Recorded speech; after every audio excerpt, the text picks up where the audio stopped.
بسم الله الرحمن الرحيم، والصلاة والسلام على سيدنا محمد وعلى آله وصحبه أجمعين. السلام عليكم ورحمة الله تعالى وبركاته. أما بعد، فيديو جديد على قناتكم. نبدأ على بركة الله. أثناء توجه جمهور المغرب إلى الملعب في أمريكا، وقع شيئا لم يكن في الحسبان. في الطريق صادفوا المغاربة عرسين أمريكيين، فقرر الجمهور المغربي أن يفاجئهما بطريقة المغربية الخالصة. تعلت الزغاريت والأجواء كانت مفرحة جدا، وأدخلوا البهجة المغاربة لقلوب العرسين الأمريكيين. وكانت ردة الفعل للعرسين مفاجأة كبيرة جدا للجميع. شاهدوا معي ماذا حدث وأخبروني في التعليقات. هل عجبكم هذا التصرف للجمهور المغربي الرائع؟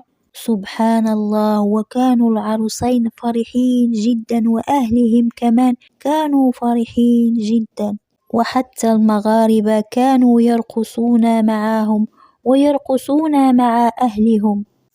لو كان فاز المغرب كانت حتكون فرحتين، فرحة بفوز المغرب وفرحة بالعرسين. وكذلك قولوا في التعليقات الفوز للمغرب، ديما مغرب إن شاء الله، وادعوا معاهم في الجولة الثانية أن يربحوا.